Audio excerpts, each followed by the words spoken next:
Week 2. Hopefully you didn't get too overwhelmed. Well, you probably got pretty overwhelmed last week, and that's totally okay, because I promised that this week we'd reel it all the way back. This is going to be the most beginner of beginner 3ds Max tutorials I can conceive of.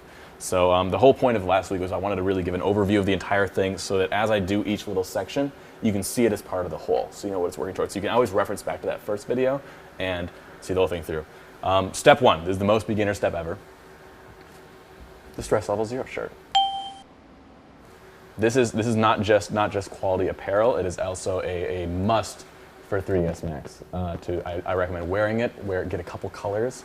Wear a whole variety of them, because as you're doing it, you're gonna have to constantly remind yourself to calm down, get your Google on, get your tweet on, ask me some questions, and we're gonna get through it, because this program is a lot of frustration and a lot of Googling, so be ready for that. It seems basic, but one of the most difficult things in 3D is actually always knowing what you're looking at, because at the end of the day, you have a 2D representation of a 3D thing. And so you basically have to use hints from all of your different views and all your different tools, often even like wiggling things around to know exactly what you're looking at. And it seems basic at first, but once your scenes are complex, it's actually essential for your speed of use of the program to be able to quickly select things, quickly navigate, quickly know what you're looking at. And so let's kick it off here. The basic functions of 3ds Max, we have the 4 viewports, and then on this upper right here, you see we have a panel of, you have create, modify, hierarchy. You have these different tabs. For now, standard primitives. If you click box, let's create our first box. Click and drag it out there, lift it up to make your box. You can customize, edit, like the little details here for size, that. You can pre-divide your box so it has more chunks. Let's create like a sphere next to it. You guys can see how it works. Now the sphere by default, it goes from its origin, so let's move it up so that we have it on the same plane. To move objects in 3ds Max, we have 3 tools up here. We have move, rotate, and scale.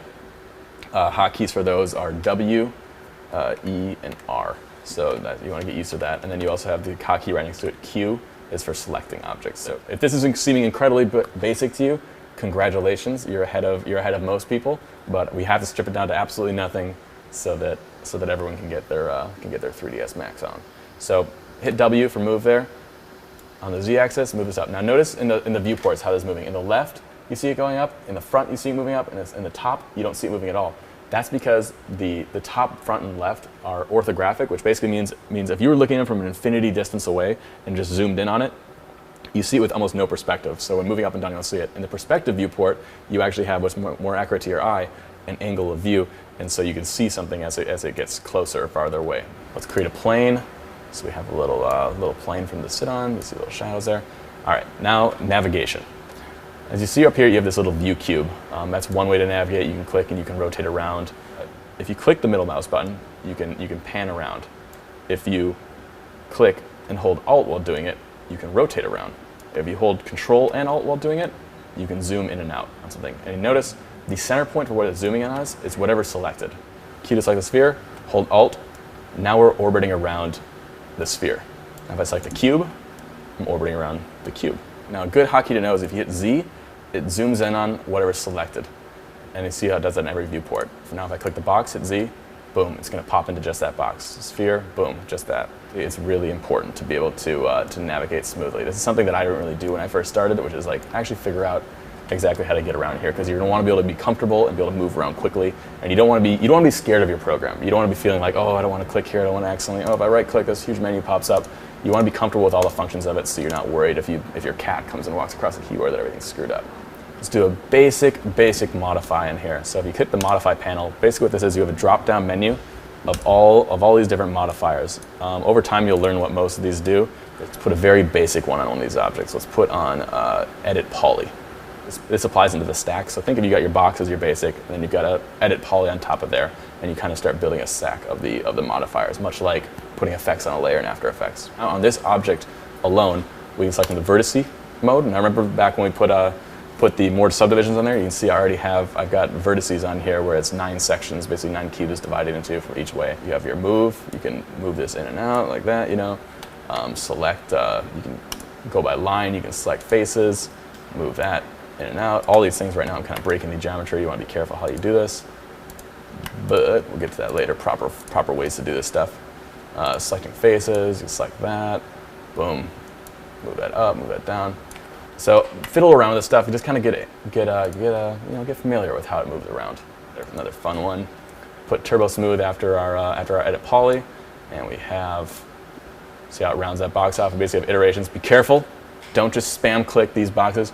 In 3ds Max in general, try not to spam click things, because there's some things where it's exponentially more computer intensive to get things going. If I spam click this number 1 right here, right now it won't crash 3ds Max. It might crash 3ds Max, but it'll make it so it starts doing calculations to such infinite possibilities that it'll start to chug. So you see 1 iteration, 2 iterations, 3 iterations, 4 iterations. It's basically subdividing it and smoothing out this box, so we get a really nice smooth box there. If you go much higher than that, you'll overwhelm your computer really quickly. Let's go into the most basic of animations. Most basic of animation is using what's called auto key mode.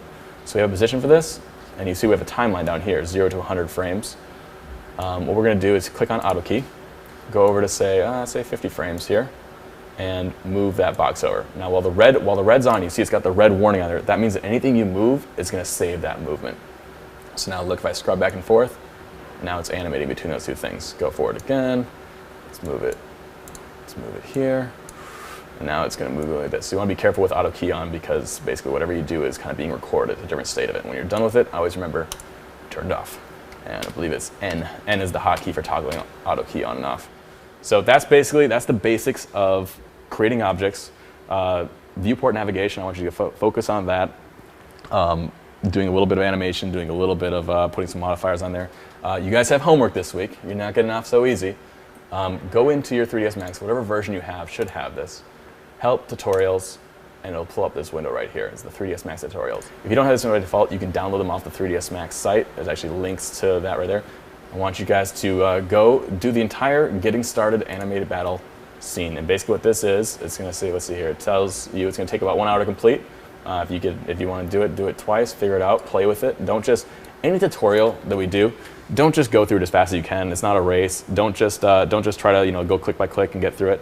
Really learn what it's trying to teach you. What are the principles behind it? My Twitter is always open to you guys to ask questions and stuff. There's a rule though. With great power comes great responsibility.